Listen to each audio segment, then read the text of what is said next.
Good afternoon, everyone. Welcome to the United States State Department.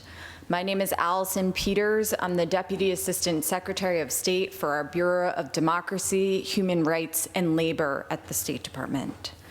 I would like to welcome everyone to our open session with DPRK Human Rights Survivors. It is an honor to be here with you all today. A bit of housekeeping at the top.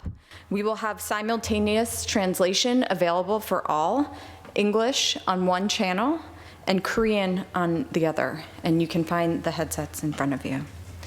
And with that, I'm honored to open our open session with introductory remarks by our Deputy Secretary of State, Kurt Campbell, who will lead us off today. Deputy Secretary.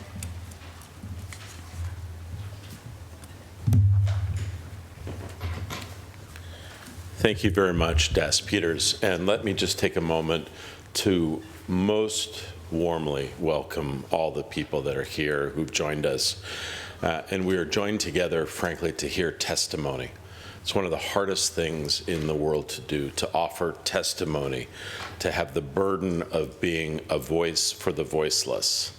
It takes enormous courage. It takes tremendous personal determination. And so when we say that it is an honor for us to host you here, we're not exaggerating. It is an honor for us to be with you. The fact that you would share with us means the world to us. So we're incredibly grateful that you are here. And so more than anything else, I want you to know that friends from the ROK government, from the United States government, from the Japanese government, we are in awe of your courage and your determination, and to make sure that we leave today better informed about how we can assist the communities in North Korea that seek a better world.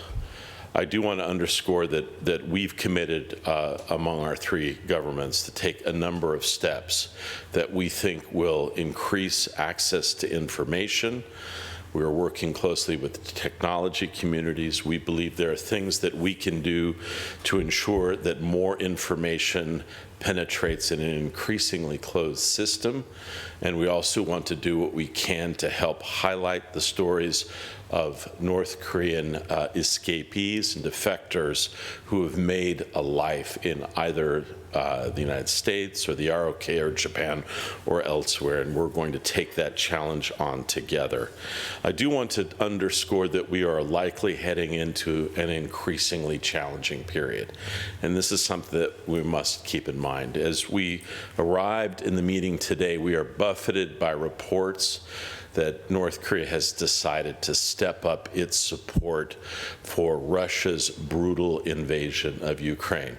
Now, the full manifestations of that, beyond weaponry, possible personnel, we're tracking closely. But I think we need to recognize that this is going to be a grave challenge. It creates some opportunities for us to expand our work, but at the same time, it is an ominous new development with respect to global politics. I do want to just take a moment, if I can, to thank a few people. Minister Kim has been a driving force in the Korean government. He is insisting on ensuring that groups of countries that are like-minded work together on this common problem. Personally, I am inspired by Des Peters. I'm particularly inspired by Ambassador who's been so effective. Julie, could I ask you to just stand up and we could just say thank you to you, please, all right?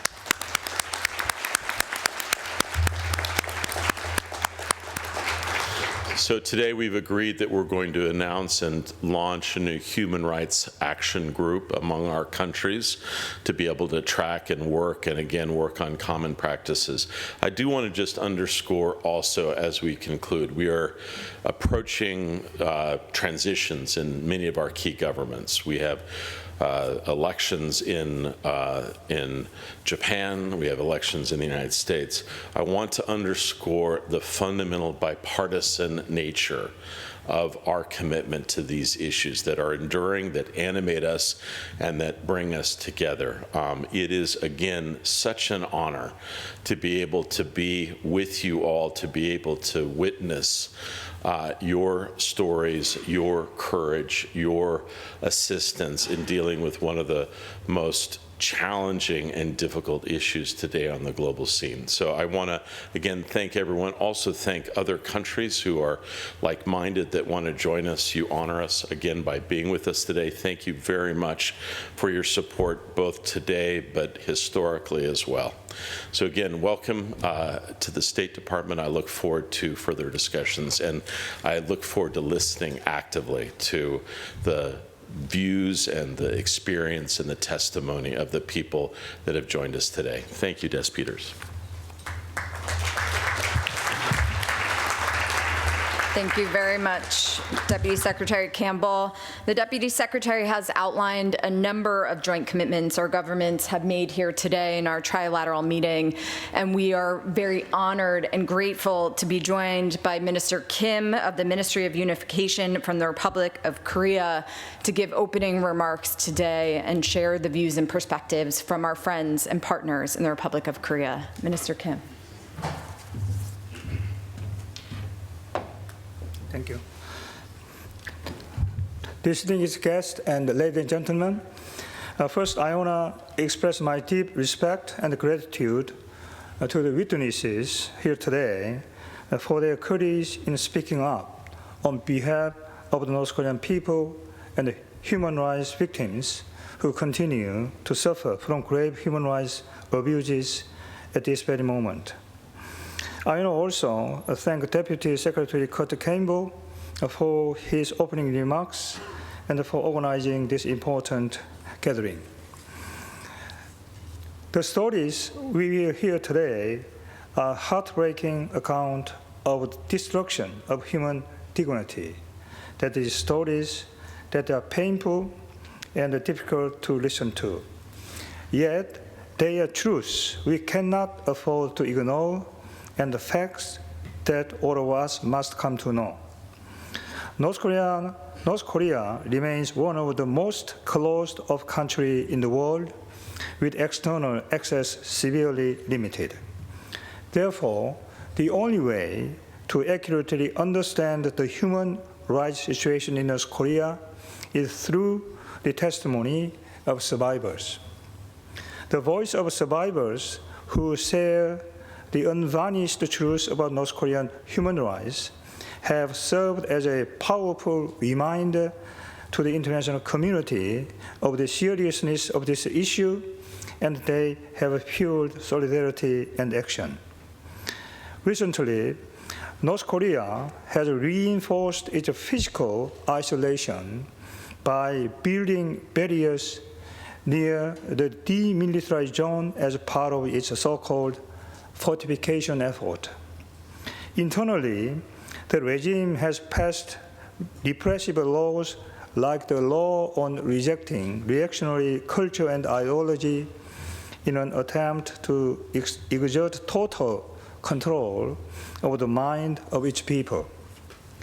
These physical and mental barriers reflect the regime's fear of people's longing for the free world, a kind of Berlin Wall of North Korea. But we know from history how such walls eventually fall. No matter how high or strong the walls may seem, they cannot keep out the deep desire for freedom and unification in the heart of the North Korean people. Just as the Berlin Wall eventually crumbled and brought freedom to East Germany, the barrier erected by North Korean regime to suppress and control its people will, in the end, become remnant of a failed regime. During the Cold War, in front of the Berlin Wall, President John F. Kennedy famously declared, "I am a Berliner," and President Reagan demanded, "Tear down this wall." Your courageous testimony today will create cracks in the North Korean version of the Berlin Wall And through these cracks, the light of hope will shine on the North Korean people. The more North Korean regime build higher walls of oppression and isolation to maintain its power, the more international community must come together to ensure the voice of freedom reach the North Korean people. I hope today's gathering serves as a moment for the international community to reaffirm its commitment to rectifying the wrongs of North Korean regime and to preventing such tragedies from happening again. The government of the Republic of Korea has never forgotten the sacrifices and the suffering of North Korean human rights victims, not even for a moment. We will continue to stand in solidarity with the international community to restore their right and dignity. Once again, I extend my deepest thanks to Deputy Secretary Kurt Campbell and Ambassador Yamada Shigeo and all those involved in organizing this meaningful event. Thank you very much.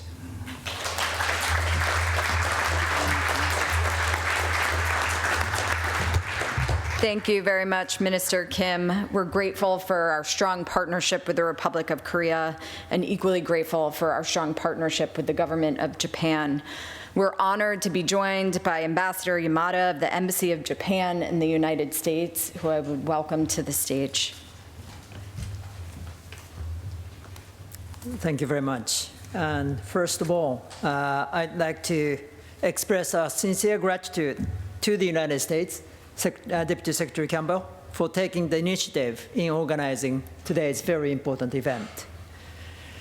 At the Trilateral Summit meeting at Camp David in August last year, Japan, the United States, and the Republic of Korea committed ourselves to strengthening cooperation to promote the respect for human rights in North Korea, and reaffirmed a shared commitment to the immediate resolution of the issues of abductees, detainees, and repatriated prisoners of war. It is very important to demonstrate to the international community the cooperation among our three countries and also with the other like-minded countries on the issue of human rights in North Korea. Today, we will hear from panelists, including North Korean escapees. We believe that it is important to deepen our understanding of the human rights situation and the reality of human rights violations in North Korea by listening to their very courageous stories. With regard to our own abductions issue, the Japanese government has so far identified 17 people as Japanese abductees by the North Korean authorities. 5 of them returned to Japan in 2002, but the remaining 12 have not yet been able to return home. In addition, there are many other cases where the possibility of abduction by North Korea cannot be ruled out. The Shiba cabinet has positioned the abduction as the top priority issue for its administration. Just yesterday, Prime Minister Ishiba met with the families of the abductions and reiterated his determination to resolve the abductions issue. The Japanese government is demanding North Korea to ensure the safety of all abductees and their immediate return to Japan. Today, we have a video message from Mr. Yokota Takuya. He is the younger brother of a Japanese abductee, Ms. Yokota Megumi, and he is the representative of the Association of Families of Victims Kidnapped by North Korea. Before his video message, I would like to briefly introduce what has happened to Ms. Yokota Megumi. In 1977, Ms. Yokota Megumi, then a 13-year-old first-year junior high school student, was abducted by North Korea on her way home from school. The families of abductees have been working to return their loved ones. Unfortunately, Mr. Yokota Shigeru, the father of Megumi and Takuya, passed away in 2020 without being reunited with Megumi. With the aging of abductees and their families, the abductions issue is a humanitarian issue and also time-sensitive issue with no time to spare. On a personal note, I am the same age as Megumi. And when I look back on my life from the age of 13 up until now, it really was a long time. And when I think about Megumi's life and the hardship she had to endure in North Korea, it really breaks my heart. In order to resolve not only the issue of Japanese abductees, but also the issue of abductees from the Republic of Korea, detainees, and repatriated POWs, it is important for Japan, the United States, and the Republic of Korea to unite and also work with the international community. The Japanese government is determined to do so. And again, I very much look forward to learning from today's panelists and through discussions. Thank you very much.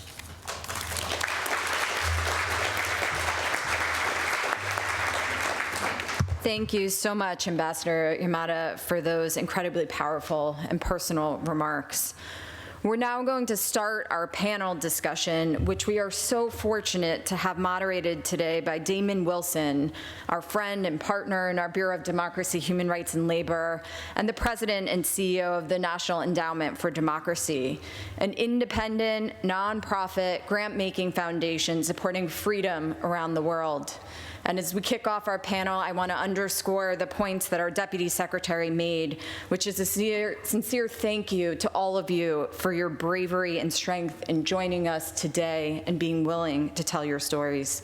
So with that, I'll turn it over to Damon to move us forward. Thank you so much. It's an honor to be with our partners with whom we work in common cause. I want to begin by thanking Deputy Secretary Campbell, Minister Kim, Ambassador Yamada, Ambassador Turner, for putting human rights at the center of this trilateral cooperation.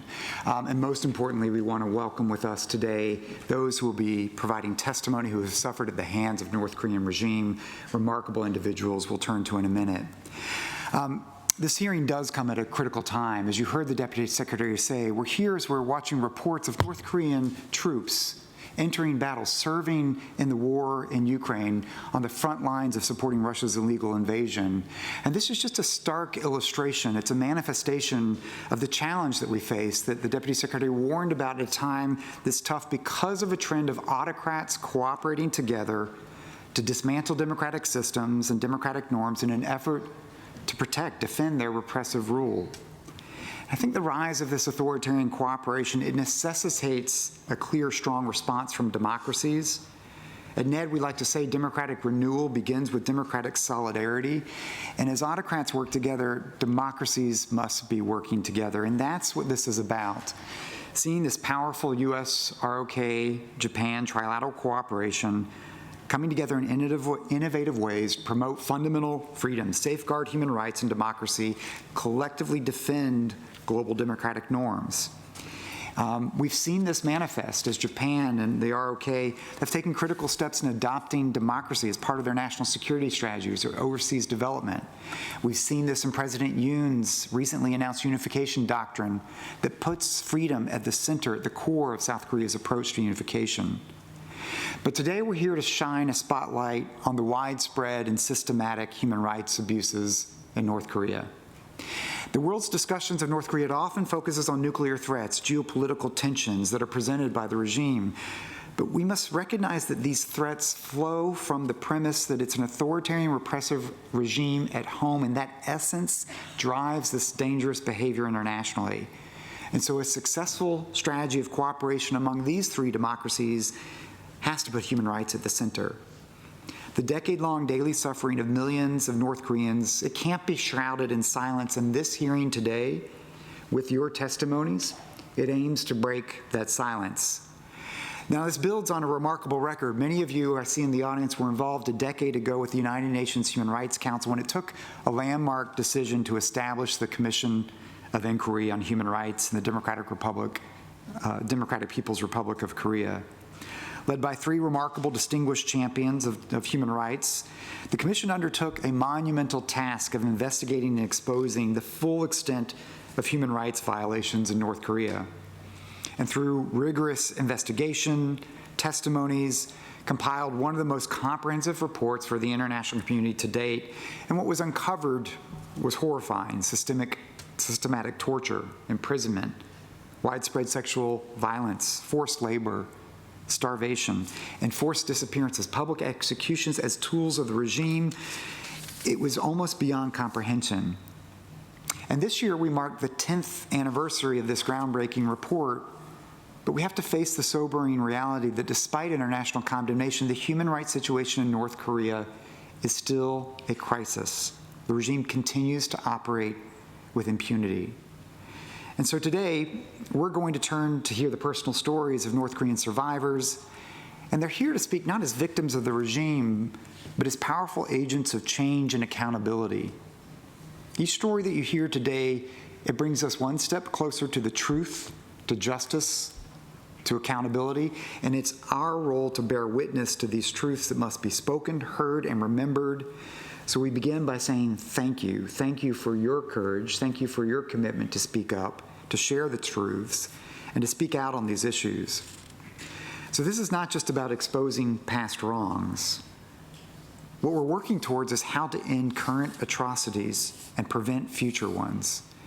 The experiences that we're going to talk about, they demand our action. So with that, let me introduce our speakers. Our first panelist, Justin, currently a Fulbright student studying in international relations at Syracuse University. Having defected in 2011 with his family, Justin aspires to pursue his PhD on East Asian security and work on U.S.-North Korea relations.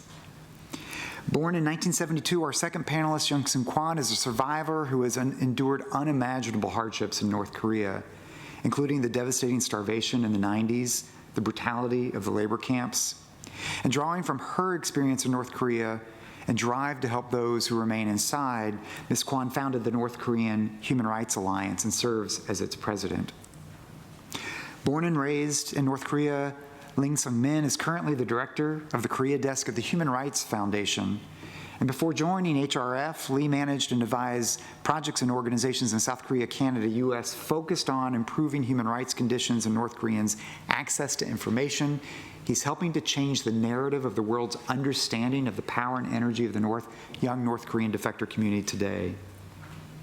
And as Ambassador Yamada mentioned, at the end, we will see video testimony from Yokota Takuya, representative of the Association of Families of Victims Kidnapped by North Korea. It's the organization that represents the families of Japanese nationals abducted by North Korea decades ago, and as you heard some of the story from the ambassador. So let's begin, Justin, if we may, with you. Let's turn to you to offer your testimony, please. And I think you'll do this in Korean. Okay. First of all, I'd like to share my story that I went through in North Korea and what kind of human rights violations that I've gone through. And I'd like to thank everybody who have prepared this place. My name is Justin. As Damon has mentioned, I'm currently I'm receiving Fulbright scholarship, studying international relations at Syracuse University. I've defected North Korea in 2011 with my family, and in 2012 I arrived in South Korea.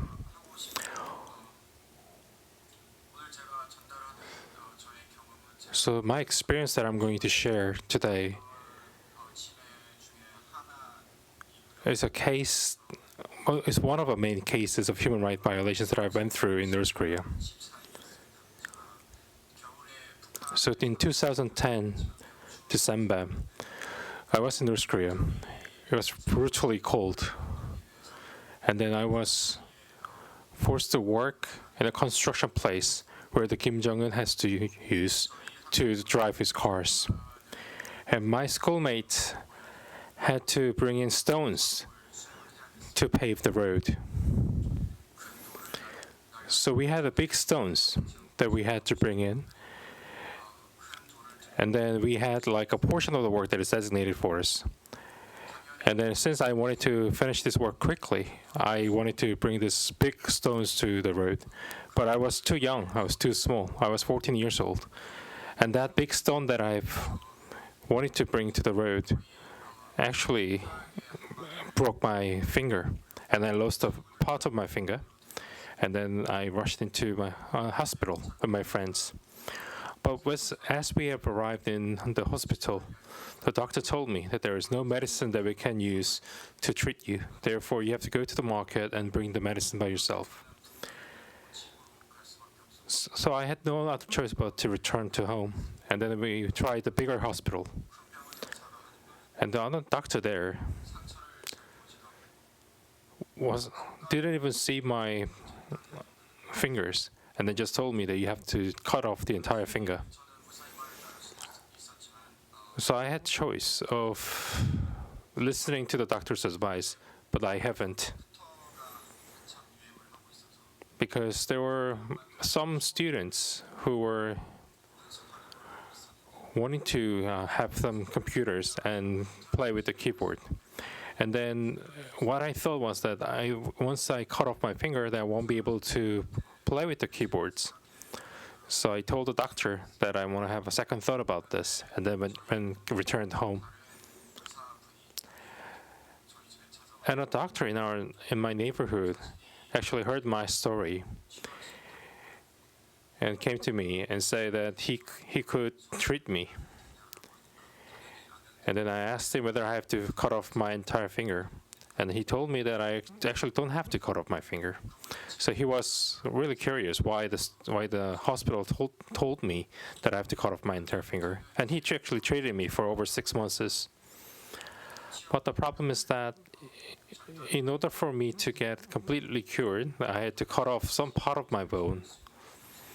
But we couldn't get painkiller. So the only option that we had was to try to do it without it. And he brought some tools to cut off my bone. And that was the year when I turned 15. So after I cut off my bone, my wound started to heal. So basically I had no other choice. Even when I was young, I was very loyal to North Korea.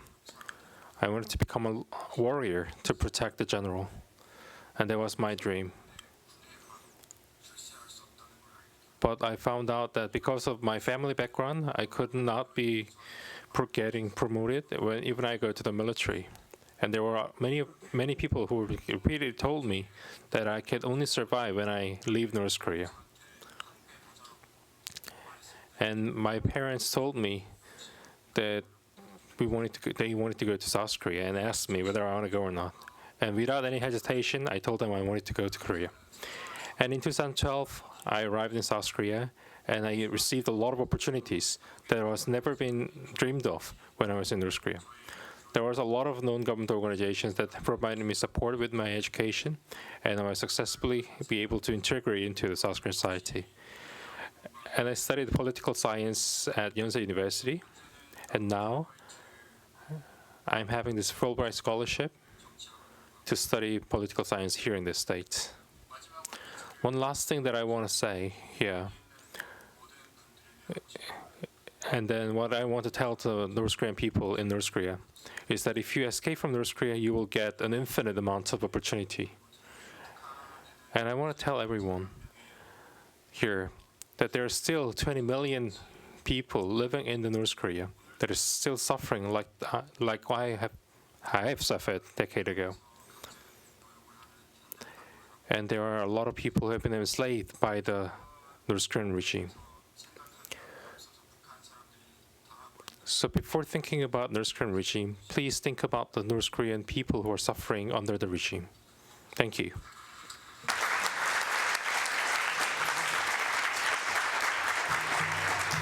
Justin, if I may, I'm going to follow up.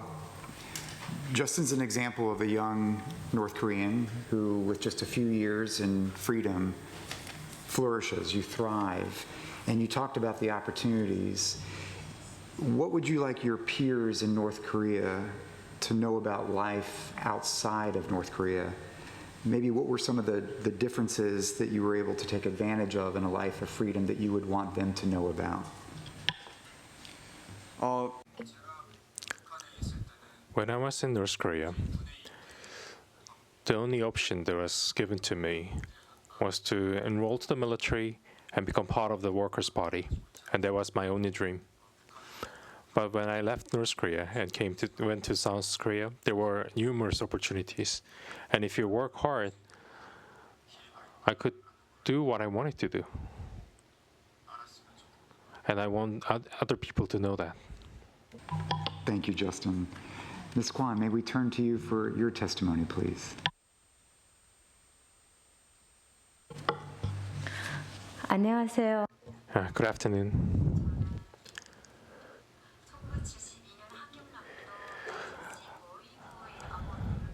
So I was born in 1972 at South Hamgyong Province, and my father used to work at the State Security Department.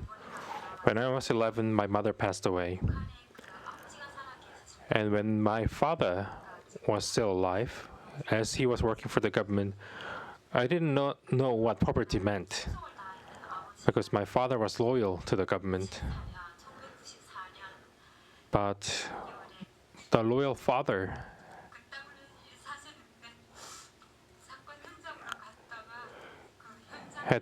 had an accident in 1994, and he passed away.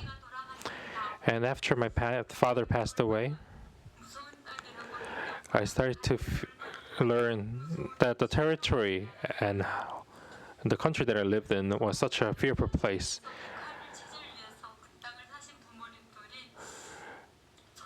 So, and then my parents, who lived in North Korea, could not leave anything for us after they passed away. Because when my father was there, I did not know anything about North Korea's reality. But after they passed away, poverty struck me, and we had to find a way to survive. And when I turned 25, I had to go to China, because I heard from people that I could make money when I go to China. But I was victimized by the human trafficking in China. So I was sold to a Korean Chinese who were living in North Korea. So I gave birth to a child, but China was not a country that could protect us, even under that circumstance. When I was in China, I was forcibly repatriated back to North Korea 4 times, and then I defected again. So in 2013, that was my first defection to North Korea, and then when I had my 4-year-old daughter left in China. And when I was supposed to repatriate back to North Korea, it was first time in 5 years for me to return to my hometown, and realize that place was a hell. My sister died because of starvation, and the remaining family members that I had there were making their living out of the marketplaces, but they could not make enough money for them.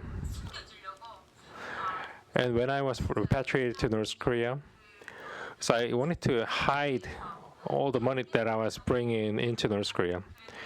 And then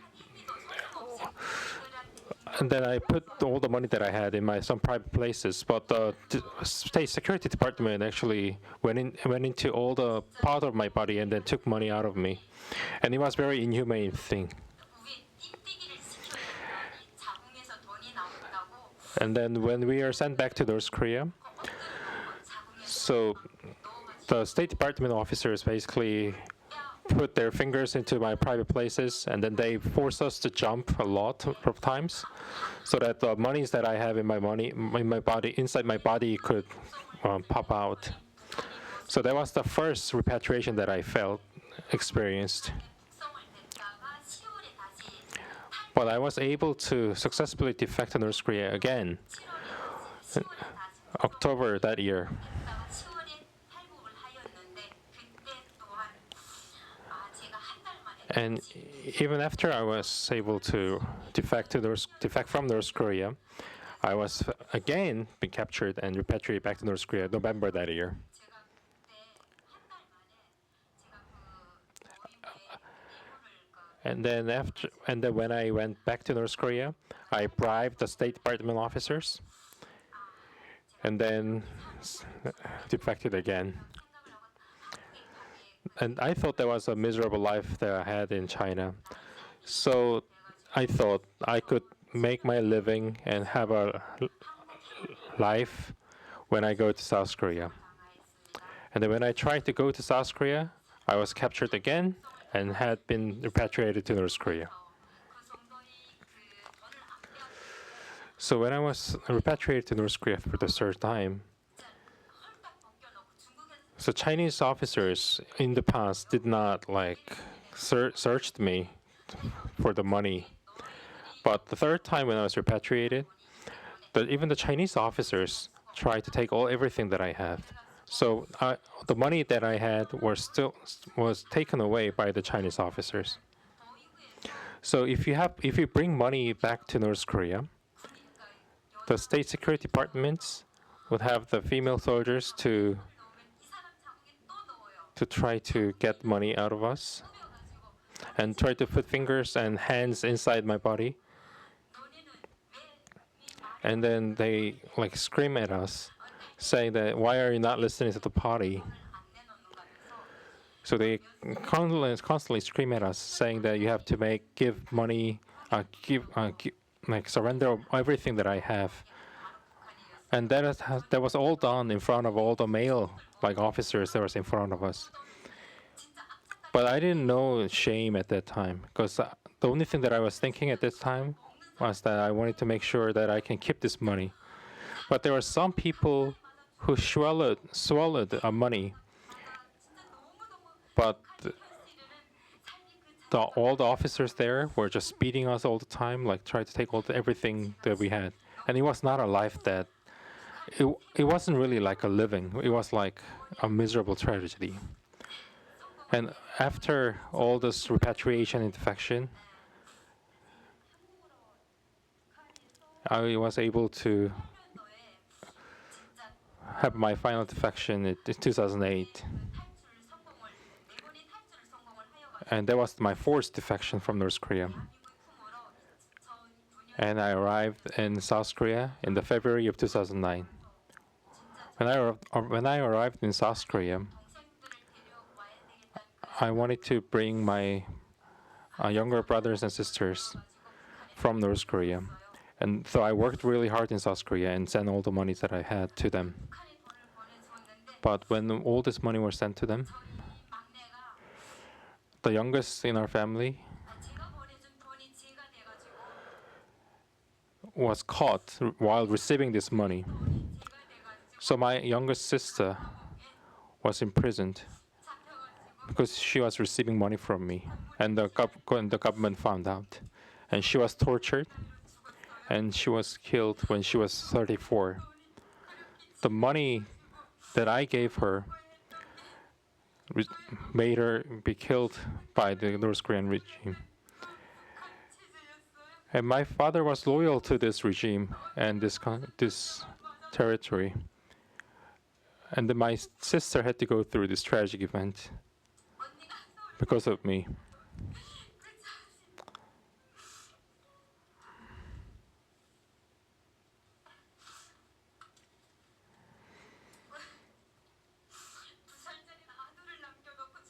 And she died, and she had a son, 2-year-old son. 아들이가 커가지고 6살이 되었을 때 And when he turned 6, 작년에 동생이 낳은 아들을 데려오고 싶어서 I wanted to bring him to South Korea.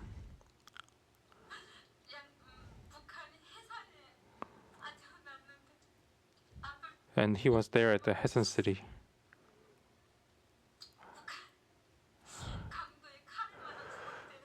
But I found out that he was killed by by a thief. He was stabbed when he was 6 years old. So in North Korea, children have access to drugs. So this thief was going into this house, and he wanted to get a drug. And then while he was like searching for drug, he killed three kids. So how would a person try to go search for drugs in places where the kids are in? That is the reality of North Korea. So even when there are drugs being supplied, the regime doesn't do anything about it.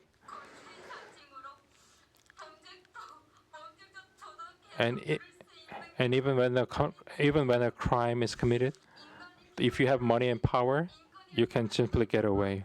All the human rights and all the concept of humanity has disappeared from North Korea. Even when we use the same language, the regime is very different from what we have here. I hope my voice will be echoed and have the North Korean regime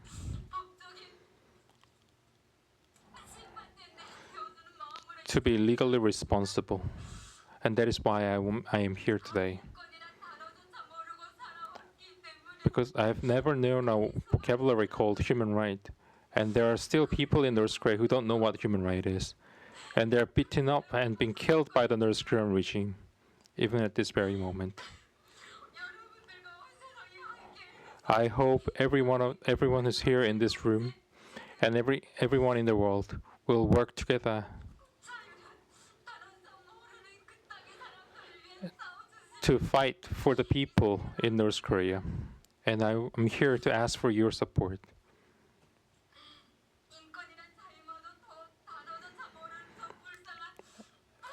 The people in North Korea don't even know what human right is. Please save them.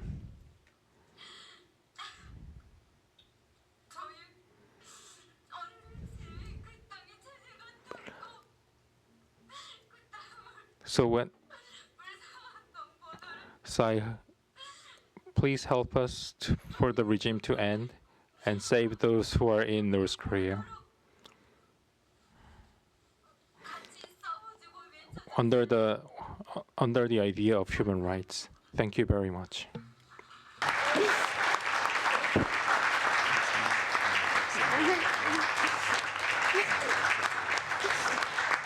Thank you.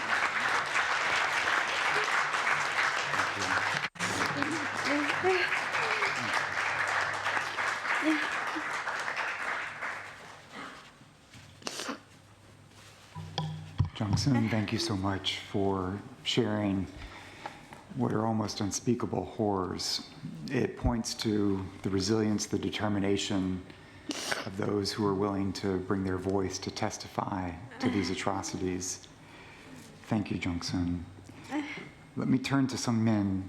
Sung-min, let me invite you to offer your testimony, please. Hello, everyone. Thank you so much, Mr. Wilson. I'd like to express my gratitude to the governments of the United States, Republic of Korea, and Japan for bringing us all together on this panel. And this is just reminds me once again that the North Korea, my birth country, the country that does not have even the concept of the human rights. Ms. Kwan's story that reminds me of my uncle. My uncle was also beaten to death in prison about 3 years ago for simply, he tried to talk to my mom. My mom is currently in South Korea. Basically tried to talk to someone who went to enemy country. So North Korea is evil the regime that the government in Pyongyang and doesn't allow the even basic human connection. So let me introduce myself. My name is Sung-min Lee. Since escaping North Korea in 2009 and finding freedom, I had a chance to visit many countries. Among all the differences I observed, three things particularly stood out. No other country forbids its people from leaving. None the fear exposing their citizens to the outside world as North Korea does. And no regime seems laundering its history and present as desperately. And if you go to North Korea and see that their textbooks, history, what they are teaching, it's different. It's different from the Korean history about the Kim family. So the question here is that why does North Korea go to such a length? If the regime were confident in its legitimacy, why does it isolate its people? I find my answer here: the North Korean regime feels insecure and has much to hide, and not only from the world, but more importantly, from its own citizens. I lived in North Korea for over 20 years, believing everything what government told me, that we lived in a socialist paradise, that our leaders were revered worldwide. Even some absurd tales of them skipping meals and taking naps in moving cars to care for people. Indoctrination, fear, and information control are the North Korean regime's main tool for survival. But the things are changing. Things are changing. Unlike the images we tend to see in North Korean propaganda media, many North Koreans, especially younger generations today, no longer trust the government lies. External information is trickling in, planting seeds of doubts and awakening a desire for freedom. Returning overseas North Korean workers exposed to the outside world are questioning the things they are taught in North Korea. At the Human Rights Foundation, where I lead its Korea programs, we support activists and civil society groups working towards for a future for North Koreans. Our partners stay in close touch with people inside North Korea through secret channels. And we hear their voices calling for change, for better life. Recently, I received 2 audio messages from North Korean residents inside the country. So one was talking about the police seizing USBs from the dropped balloons, not to destroy them, to sell in markets. Another woman near the Chinese border requested business educational materials. So these are some of the examples we are currently seeing and receiving the messages from North Korea. So these stories show that despite the regime's efforts, people are hungry for knowledge and information about the outside world. So we do believe that information is the most powerful tool for change. That's the reason why Human Rights Foundations launched the Flash Drives for Freedom in 2016. And to date, we have smuggled over 134,000 USB sticks and SD cards filled with books, documentaries, and news into North Korea in collaboration with local groups, impacting over 1.3 million people.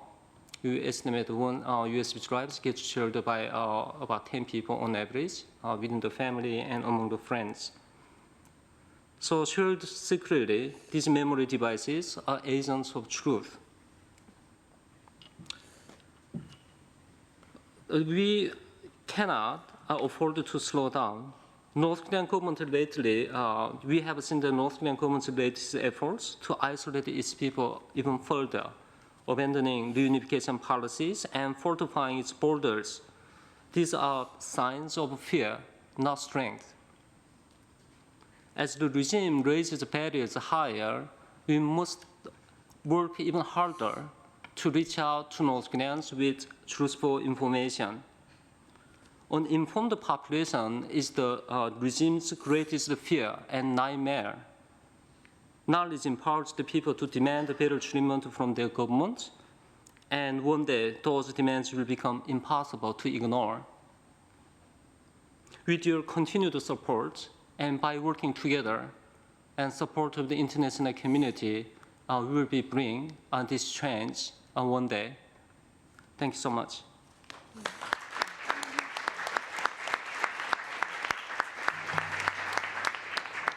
And so, ma'am, just briefly, to share with us based on your own experience, why access to information? How did this impact your own thinking? What changed? And why do you see access to outside information as a pathway to bringing meaningful change in North Korea? How did this affect your thinking? Yeah, that's I could talk about based on my experiences. Living in an environment that doesn't have alternative sources of information, basically what North Korea used to be 10 years ago and 15 years ago when I was there.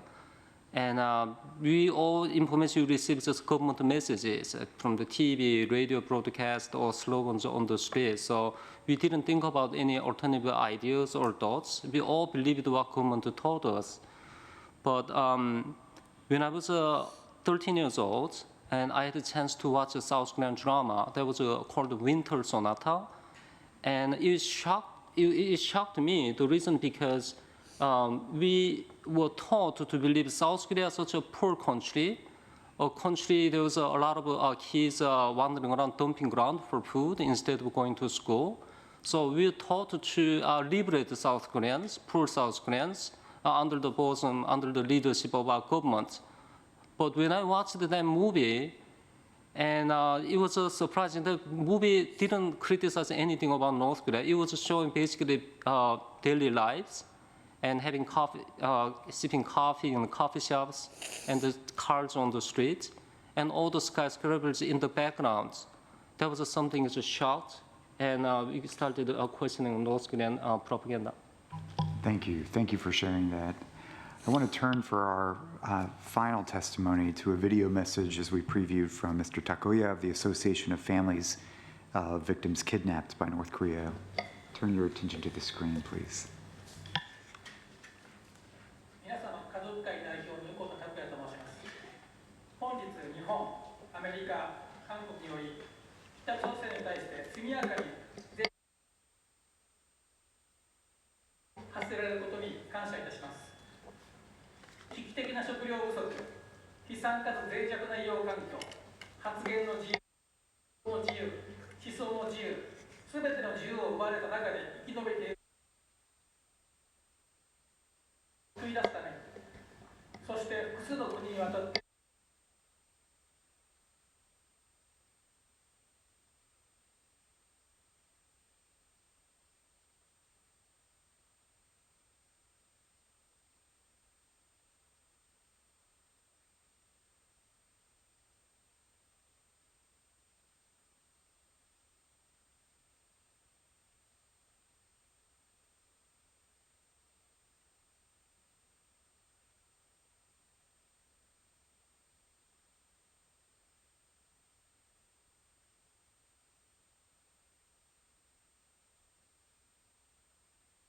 ジュエ氏の姿を見るとき、この異様なコントラストが当たり前であってよいのかと単純に思います。彼ら特権階級が住むの家の窓から苦しむ人々の姿は見えないのでしょうか。車で移動する際に窓の外にいる人々の絶望の表情、恐怖に苦しめられ明るい未来のかけらも想像することさえできない国民の姿を見て見ぬふりをどうしてできるのかと思います。国際社会から人権侵害の首謀者として名指しで非難されている現実を、キム・ジュエ氏はどのように捉えているのでしょうか。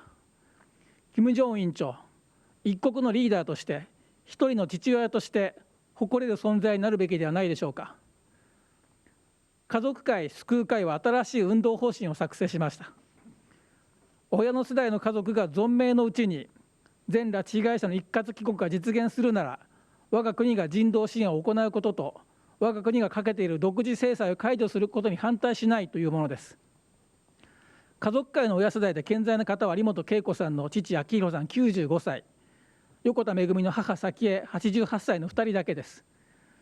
私たちは親世代が健在なうちに拉致被害者本人と日本で再会することを強く求めています。時間的制約がある問題です。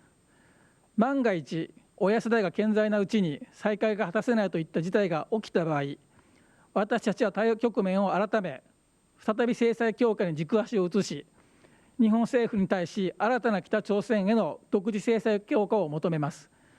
日朝国交正常化に対しても強く反対することになります。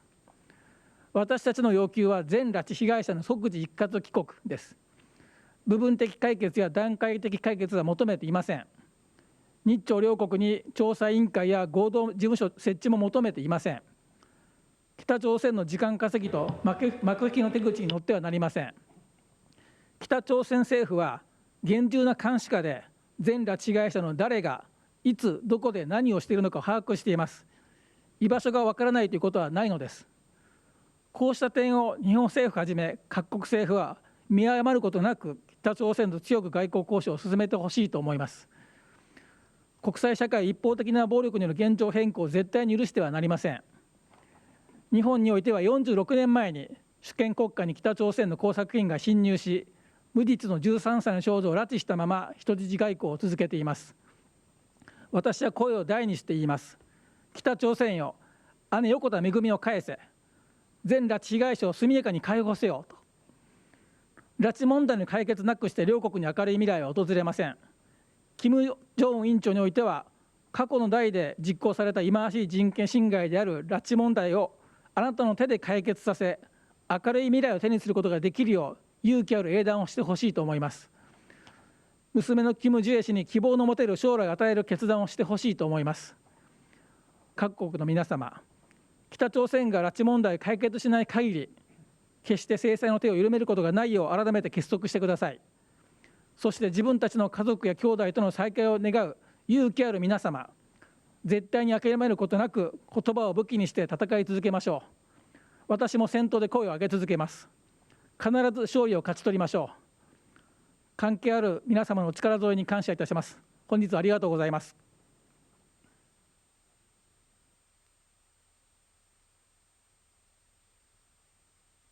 I think you see from the testimony that you've heard here, this is regime-orchestrated policy of abuse and atrocities, and that abuse at home is what seeds the aggressive behavior around the world.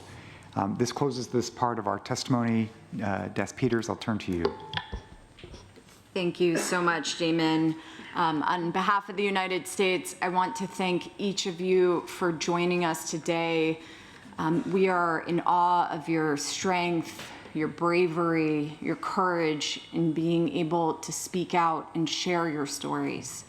Please know that we and every government around this table will take your testimonies with us moving forward as we work to combat these unspeakable horrors and abuses. So thank you so much.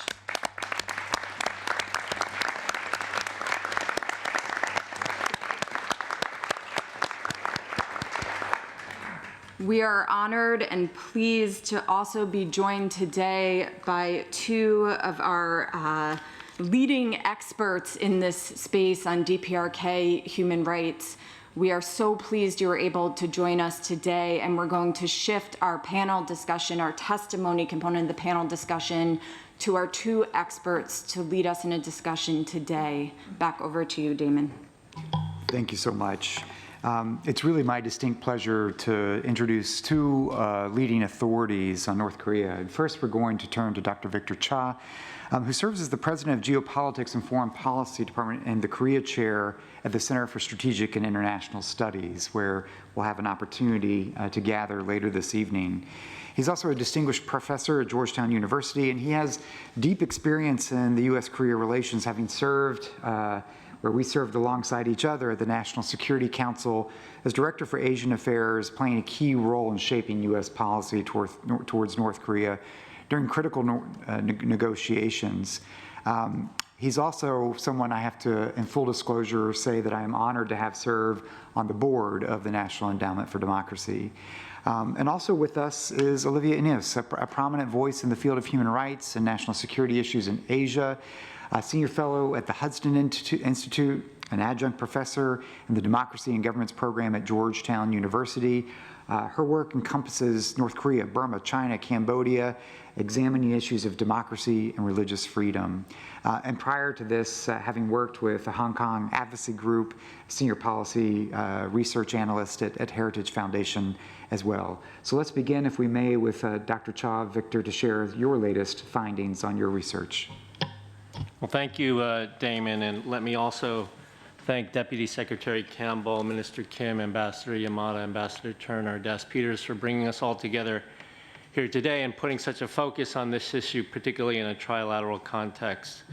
And of course, I join the chorus of appreciation for Justin, Ms. Kwon, and Mr. Lee for your courage and your testimony and all that you're doing on this particular issue.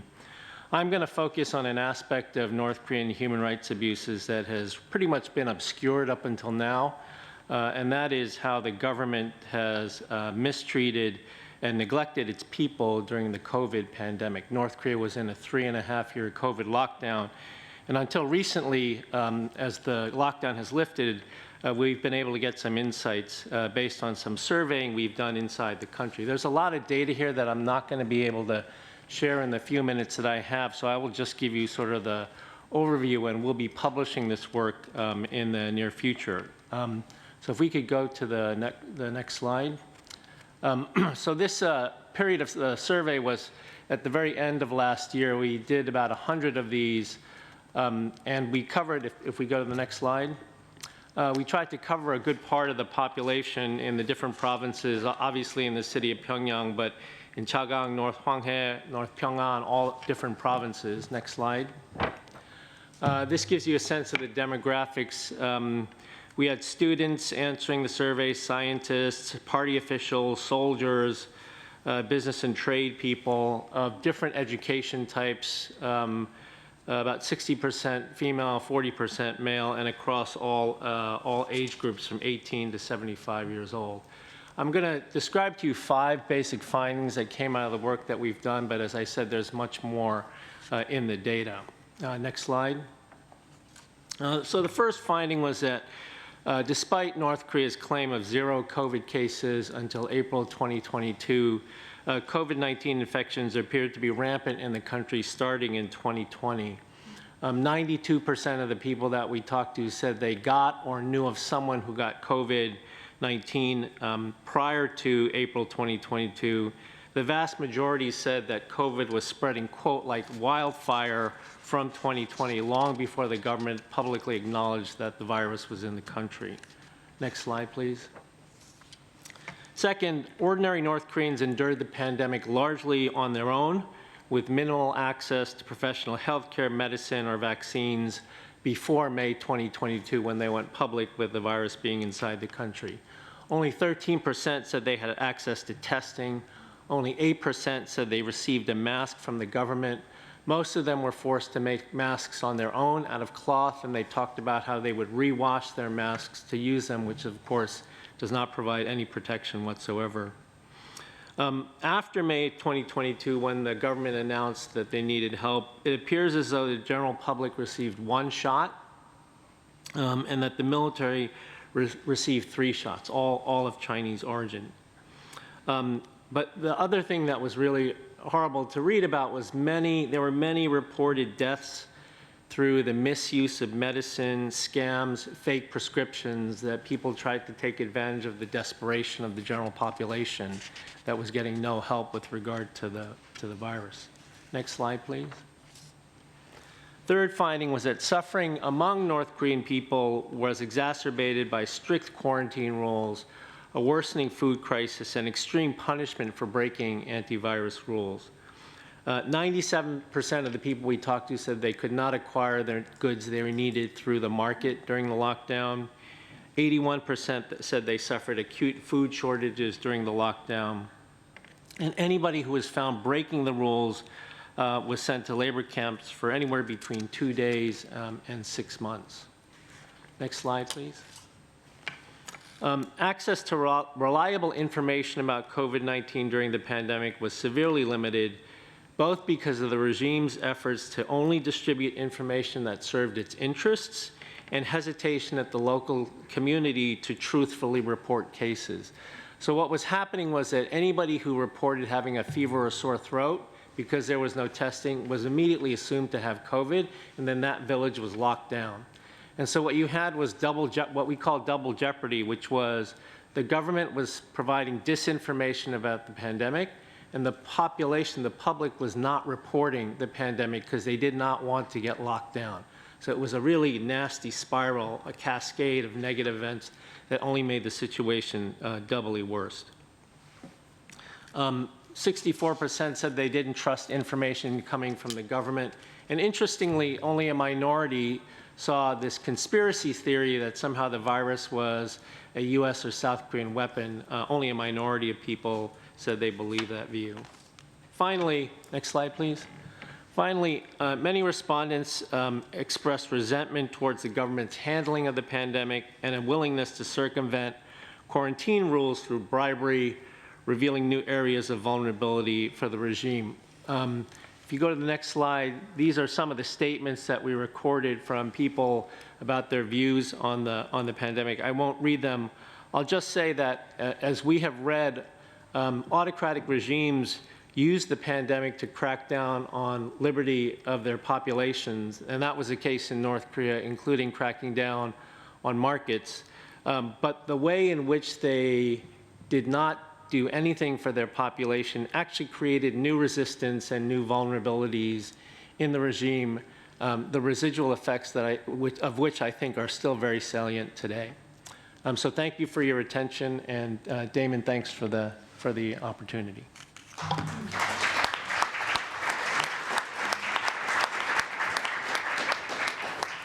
Thank you so much, Victor. Olivia, please. It's an honor to be here today. I want to extend my deepest gratitude to the U.S. Department of State and the governments of both Korea and Japan for hosting this momentous event. This is a critical opportunity to provide a platform for the incredible survivors of the Kim regime's brutality to share their stories of resilience. But it's also an opportunity for us, for all of our governments, to take stock of what has been accomplished when it comes to tackling the North Korean human rights challenge, but also what is yet to be done. The timing of this event is not lost on me. Today marks 20 years since the North Korean Human Rights Act was signed into law. The act is landmark legislation that created, of course, the special envoy for North Korean human rights issues, pathways for North Koreans to find refuge here in the US, as well as support for organizations providing access to information to the North Korean people, which often serves as a critical lifeline, as we've heard on this panel. This year also marks 10 years since the seminal United Nations Commission of Inquiry report was released. Perhaps no report has raised greater awareness about the plight of the North Korean people or crystallized the nature of the crimes that the Kim regime has committed and the North Korean people face. Human rights violations that the Commission says were without parallel in the modern world, and these are not merely historical, these are ongoing crimes against humanity. Both the COI and the North Korean Human Rights Act sparked incredible action over the last several years. In the wake of the COI, our ally and friend South Korea passed their own North Korean Human Rights Act. We saw Kim Jong-un and other top party officials sanctioned on human rights grounds for the very first time. Even Congress was at work with the North Korean Sanctions and Policy Enhancement Act, which for the first time tied sanctions relief to North Korea to forward progress on human rights issues, not merely on security issues.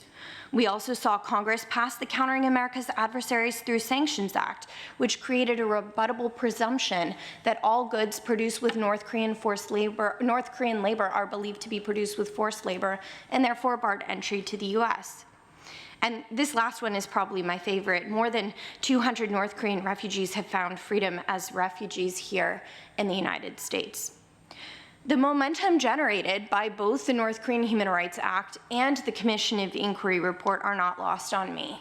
However, in recent years, efforts to prioritize North Korean human rights have largely stalled. There is a real need to breathe new life into these efforts and to put the North Korean people and their rights first, even and especially when the Kim regime refuses to do so.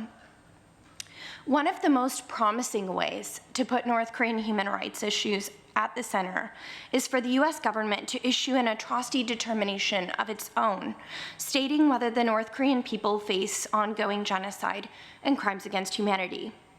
An atrocity determination can be made at the discretion of the Secretary of State. It can be made at any point in time, and it is one of the most powerful tools that the US government has in its toolbox. An atrocity determination doesn't merely call a spade or just raise awareness. It generates momentum and action that leads to results. We can have confidence in this because if past is prologue, we know that atrocity determinations lead to action.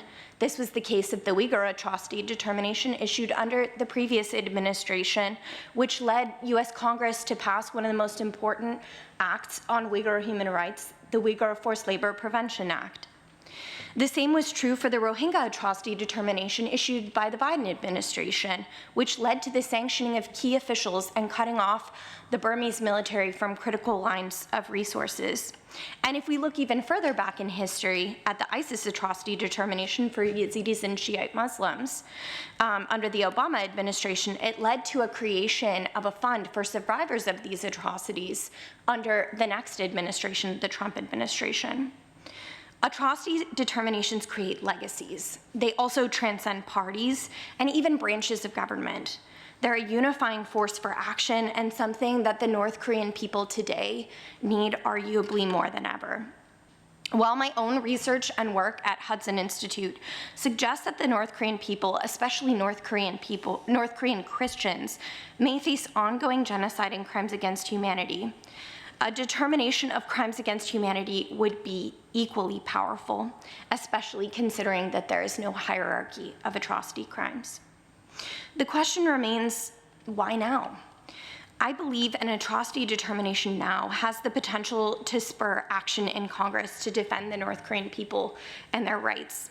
I started off my comments by noting that the North Korean Human Rights Act is 20 years old today, but it's lapsed since September of 2022, and I believe an atrocity determination now might spark Congress to act. I also believe that now, 10 years after the COI, as the United Nations undertakes an update to the COI, which is slated to be released in September of next year, we can amplify global efforts to shine a spotlight on the plight of the North Korean people. The North Korean people continue to suffer today because of the Kim regime's brutality. This is especially true post-pandemic, as we just heard from my esteemed colleague Victor Cha, where the North Korean people have been cut off from critical lifelines like access to the informal economy. The Kim regime continues its grotesque policies of public purges and public executions. And today, 3 generations of a family can still be sent to political prison camps for the so-called sins of one. This level of degradation, this level of brutality must be met with a strong response from the US and from our friends and our allies. Issuing an atrocity determination is one of the most powerful means the US has at its disposal to elevate and improve responses to atrocity crimes. We would, of course, love to see allies like South Korea and Japan join us in issuing similar atrocity determinations. And genuinely, it is our shared hope that one day the North Korean people would know true freedom as we do in our own countries. Issuing an atrocity determination and taking concerted action to defend the North Korean people's human rights is the next best shot we have at remedying and responding to their plight. Thank you.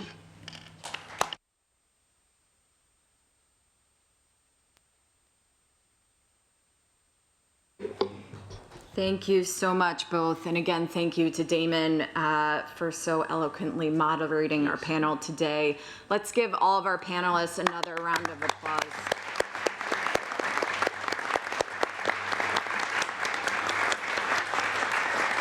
Next, we will hear from some of the countries gathered around the table and short interventions. You may be familiar with this style of intervention from the UN Human Rights Council sessions and the Universal Periodic Review, where countries can make voluntary pledges to protect and promote human rights and pressure a government to act. We will see this on display in Geneva on November 7th when the DPRK is up for its Universal Periodic Review. These interventions will be kept very short, so we're giving countries 1 minute today for their interventions. We'll start with interventions by the United States, the Republic of Korea, and Japan in that order, followed by other representatives in alphabetical order. I would like to now invite my friend and partner, Ambassador Turner, our special envoy for North Korean human rights issues, to give the United States intervention. Over to you, Julie. Thank you, Des Peters. Please don't cut off my mic if I go over my time. Just kidding. I just want to echo the thanks and the praise to the panelists, particularly our escapee guests who just courageously shared your stories. I thank you and hope that we do your stories justice by helping to provide a platform to amplify your stories and testimonies. And thank you to Olivia and Victor for your insights and analysis. The U.S. remains committed to a survivor-centered approach to accountability, in particular providing opportunities like the one today for truth-telling by survivors. We are also committed to continuing our efforts to document the ongoing egregious human rights violations and abuses committed by the North Korean government to hold for future criminal accountability purposes. We also support continued efforts to advance access to information. And so I appreciate the stories shared today that emphasize the impact that those information efforts have inside North Korea. And we are continuing to think through innovative and creative ways that we can further those dissemination efforts. As Olivia pointed out, it is the 20th anniversary of the U.S.-North Korean Human Rights Act, the 20th anniversary of my position today. But I want to also reaffirm the pieces of that act that established a U.S. resettlement program for North Koreans. Earlier today, we met with many of the civil society representatives in this room to announce a Friends for Future resource sharing network to offer more support to the North Korean refugees that are living here in the United States. I also want to underscore our commitment to the immediate resolution of the abductees, detainees, and unrepatriated POWs and divided families issues. For so many families in the ROK, in Japan, in the United States, and in other places around the world, these individuals have been separated from their loved ones for far too long. My takeaway from today is that there is an urgency and an imperative to act. And I hope that those of us in the room on the civil society side, as well as the governments around the table, will rise to that challenge. Thank you. Thank you so much, Ambassador Turner. I would like to now give the floor to the Republic of Korea. Thank you. Today, we have heard a vivid voice revealing the harsh realities of human rights in North Korea. Despite the significant effort of international community and NGOs and expert groups, the oppression and control of the North Korean regime persists. As marketization, spread of outside information gradually take place within North Korea, the country is slowly changing from below. Even under the regime's suppression and control, outside information continue to flow in, and with it, the consciousness of North Korean people is evolving. Our unwavering attention and effort are becoming a ray of hope that reaches even the most closed of place on earth. Our steadfast solidarity will inspire the North Korean people to yearn for freedom and human rights, ultimately driving change within North Korea. I urge you to continue listening to the voice of North Korean human rights victims around the world and to amplify their voice, working tirelessly to promote human rights in North Korea. Thank you.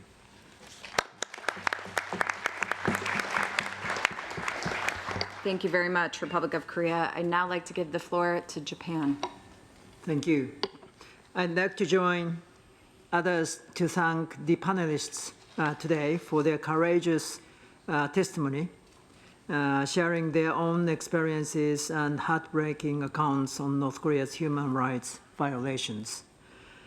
And it is important for the international community to continue to send a clear and strong message to North Korea, as we are doing through today's meeting, calling for improvements in human rights situation in North Korea and urging North Korea to take concrete actions. Also, we would like to ask for your continuous understanding and cooperation toward the immediate resolution of the abductions issue by North Korea.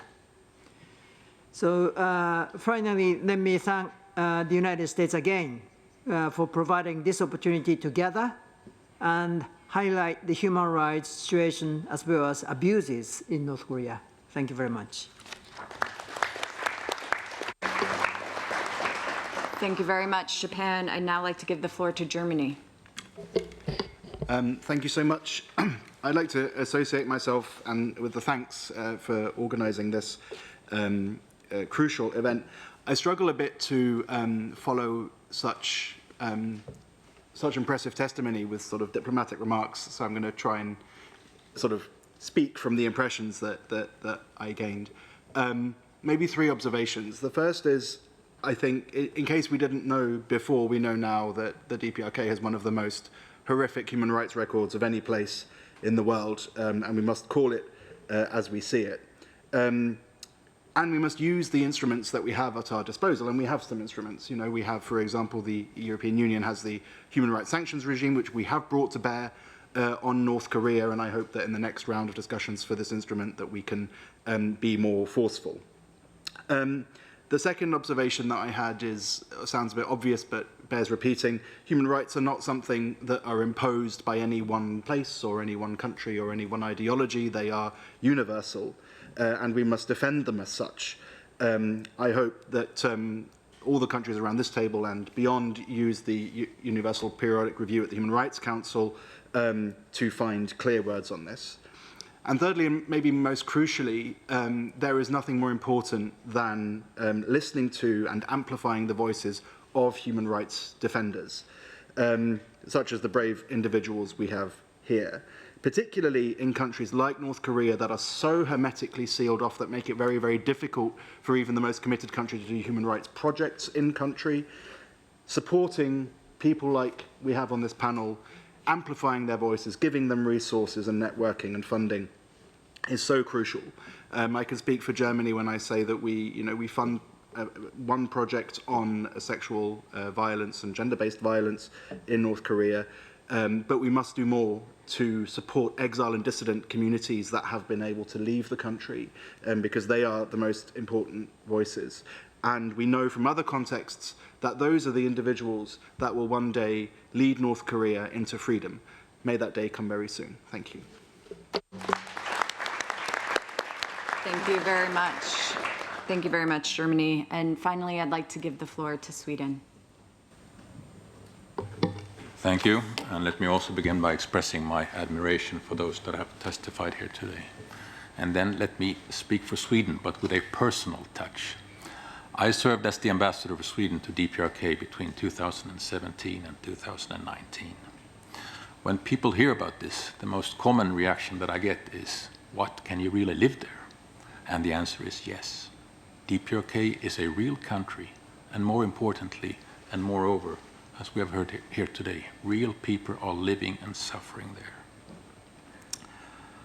The people that I met in DPRK, I found to be friendly, warm-hearted, and caring, but also people that we have heard here, whose existence has been shaped and limited by a totalitarian state to the extent that they have been forced to suppress many of the qualities that make us human.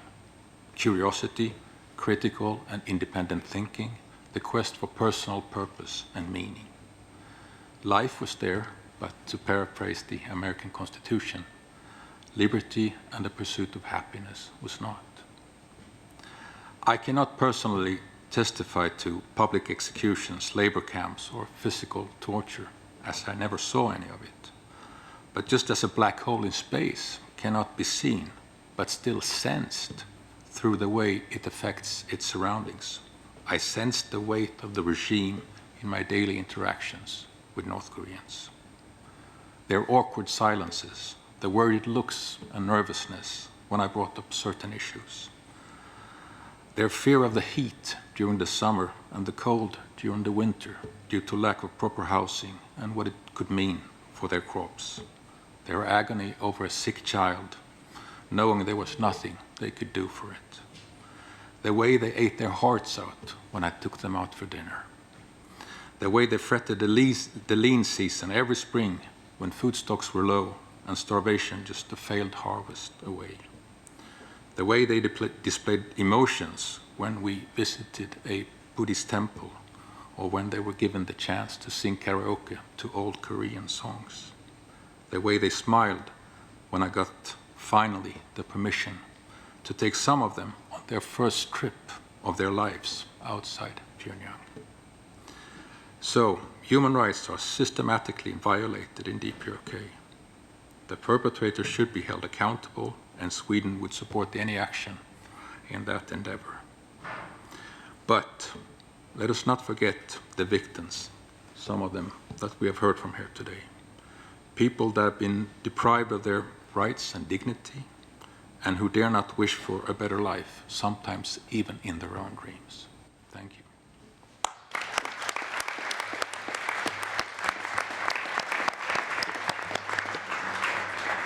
Thank you very much, Sweden, and thank you for the reminder about the continued need for us to center the victims in all the work that we do to tackle the DPRK's human rights abuses.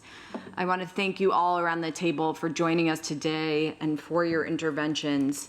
The diversity of the countries that we have around this table really speaks to our joint resolve to tackle these human rights abuses, and we're grateful for you joining us.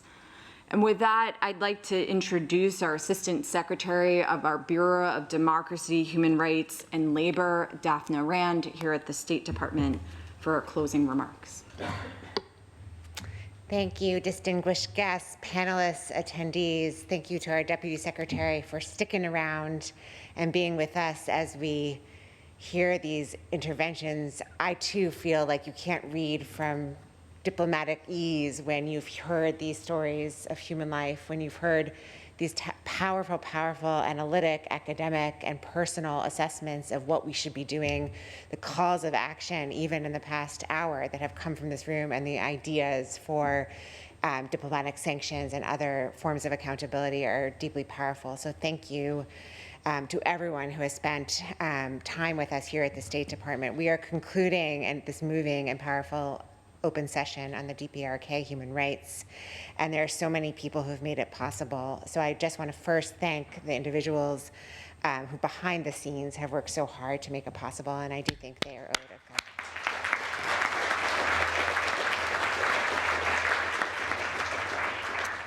To our brave survivors, you have made us all who like to talk a lot for a living very, very speechless. And that's just because of your courage. That is truly inspiring. To the members of the divided families, including the family members of the Japanese abductees, your unwavering dedication to seeking justice and reunification is deeply moving. And many of us were at a side event at the United Nations last month where there was story upon story told about the implications and ramifications for generations of the divided families. And so I just want to again call out these families for again and again telling their stories and really raising attention to the impact. I also want to talk about the ideas that came out of today and the follow-up. We believe in the State Department that we meet and we talk and we exchange ideas, but we then have do-outs, we have follow-up, and I want to recognize that this trilateral diplomatic convening, this partnership between the US, the Republic of Korea, and Japan is a powerful force for good. So thank you for this multilateral collaboration. Each and every one of you, the audience members, some of you are real experts on DPRK human rights issues. You're civil society activists. You've dedicated your lives to it. Some of you are coming today for the first time and learning about the tragedy and essentially the devastation that the regime has wrought on its people. So I want to thank both groups, those who have dedicated their careers and their lives to this issue, and those that are trying to learn and seek new information. Thank you for being here. It has been 10 years since the UN Commission of Inquiry's report on human rights on the DPRK, and as we've heard today, the human rights situation has deteriorated even since the COI. We are eagerly awaiting the follow-on report to the COA that is required as part of the Human Rights Council resolution earlier this year. Today is also, as we've just heard, the 20th anniversary of the U.S.-North Korea Human Rights Act, and we thank Ambassador Turner, Julie, for living up to our congressional intent every day for your work here. This act authorized our activities to promote human rights in North Korea, activities that we are still supporting and growing and building on 20 years later. So I'm very proud that our Congress saw how important this issue was 20 years ago, and we are trying every day to bring this law and implement it here at the State Department and across the U.S. government. So let me go back to the ideas that have been raised here today for action. We have heard about raising global awareness about the human rights situation. We have talked very specifically about some of the naming and shaming, awareness raising that leads to actual effects. So I do want to make sure we capture some of the ideas here that have been raised about public diplomacy. There are ideas that have been raised today about how to tangibly support the survivors and their families, both for its own sake, because these are individuals and communities that have been deeply traumatized, but also as a means of accountability to help these families seek justice. And then we have heard ideas to strengthen international cooperation around the globe. We've heard about ideas through the EU and its sanctioning abilities, and other ideas about how we think of new configurations of new multilateral convenings that could share ideas and could actually maybe force multiply each other's human rights actions. So what I propose here as the Assistant Secretary for Human Rights is we don't let this conference and these ideas end here, but we continue to build concrete actions that we've heard today and move them forward. The road ahead is challenging, and the stories today should be a call to action to all of us. There's an urgency to this. Let us leave this session with a renewed sense of purpose and commitment to advancing human rights and accountability in North Korea. Thank you. Thank you so much for your participation and your dedication for this crucial cause. And now I'm standing between you and a reception that is being hosted by our colleagues at CSIS at the Center for Strategic and International Studies, starting quite soon at 5:30, from 5:30 to 7:30. The exhibit will feature the artwork of North Korean escapee artists, including a guitarist who's performing live, as well as devices that are used by North Koreans inside the DPRK to access information, and a collection of DPRK literature and memoirs that highlight the DPRK's human rights record. So this is a celebration of the ingenuity, a celebration of the spirit of the North Korean people who are living amid this untenable situation that we've talked about today. But what we want to do at the reception in partnership with CSIS is really celebrate the resilience of spirit, the artistic spirit, and the voice, as it has been able to be amplified, of the North Korean people, whom we honor and respect, and we show our solidarity to. So with that, thank you so much, and we are officially closing this convening. Thank you so much.